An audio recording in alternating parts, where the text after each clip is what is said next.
ella va a hablar. I know, but I'm putting you on the spot. Older. I know. Well, I'll tell you But what. I look at faces like you, and I look at faces like you, and I have to say something. I'm a great-grandson of a slave. They came here looking for a better life, looking for freedom. And I've heard the word freedom from many of you. How sad that many people were not free. And they came over here seeking that. Close to 1,000 miles, over a month. Can you imagine that? I have some physical problems, but I'm sure he's going to walk tomorrow. They came 1,000 miles. I can walk 6 miles. I don't care. I have to go on my knees. I'm going to walk. This is a spiritual place. I spoke to someone earlier and said he could feel it. And what makes it spiritual? There's a difference between spiritual and being religious. I talked about it before. That the people that were for slavery were very religious people. They were spiritual. The people that were against busing were very religious, but they were spiritual. We hear this country saying, people saying, we want to go back. Well, go back to what? When America was great. When? You want to go back to before this civil rights? You want to go back that far? You want to go back before this area was stolen? You want to, how far? You want to go back before the Europeans came here? How far back do you want to go? We're here. Some of us on a certain side, some of us in the middle, some of us over here. It depends on how we're able to deal with things.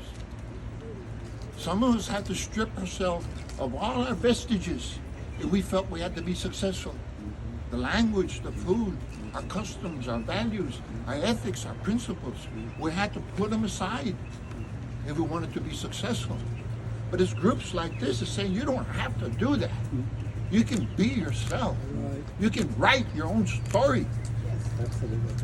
Men greater than me, smarter than me could I ever be, said we've reached the mountaintop. You know what? There were chains that were holding us back. And some of us have ripped those chains. But there's still psychological changes in there.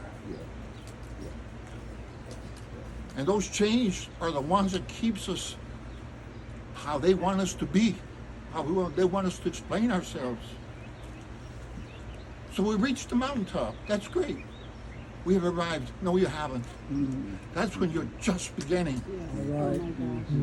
You want to reach the mountaintop? It's good. It's only when you reach the top, that's when your life is just beginning. That's when you can fly with the doves. I didn't say the eagles. I said the doves. The doves are peaceful. And you fly so high. Well, before I go any further, this is my wife, Amparo Pacheco. I'm so proud to have her. Somebody said she was my daughter. Not bad. That's why I'm mad at you, man. And you went as far as saying she's my granddaughter. Oh, I didn't see that.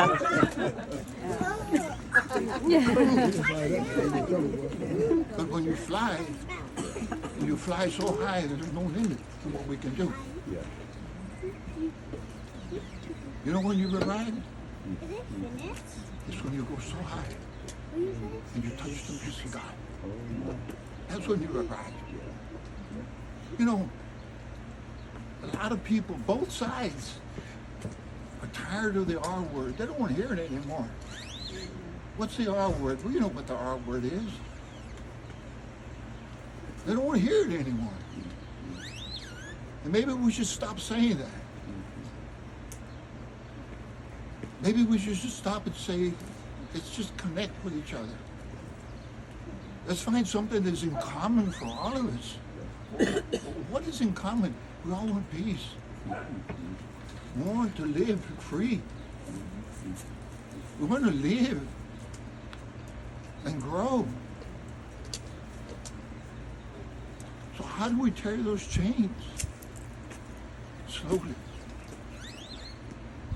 We bring people to us not by intimidating them. Yeah, some things are necessary. Some buildings need to be burned. I understand that gets the attention. But then here you all come, and I shared this before, not to argue with people. Is an argument is an exchange of ignorance. A discussion is an exchange of knowledge. I want to discuss things with you. I want to be with you. Can you be with me? Do we need to lock our doors?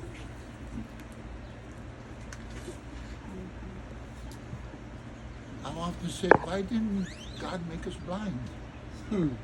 That way, just a touch, a smell, a hug, that's all I need. But our eyes deceives us. I look at you with your tattoos. Well, you must be a certain way. No. That's the cover. It's not inside. What's inside of you? How dare I judge you? How dare? How dare I look at you and say, well, you're not wearing a suit. You're this way. How dare I do that? Ultimately, we're going to be judged by what we did for others, not by what we had, an accumulation of things. Let's look for what's in common for all of us. Don't get me started because I won't stop. We want to take you back to north, to D.C. That's what we want to do.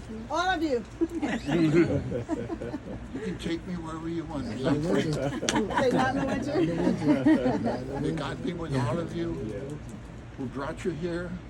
May God touch your soul. This is your home. And there's a difference between having a house and a home. A house is a building that protects you from the weather and whatever. You can move from house to house to house to house. A home is in here. This is your home.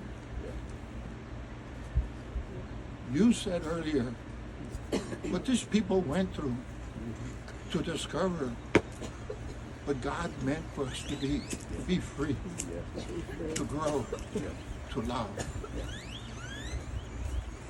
They sacrificed their life for us. Let's tell our children the story. We don't do that very much anymore. And teach them to love. Yeah, they know the ambient temperature.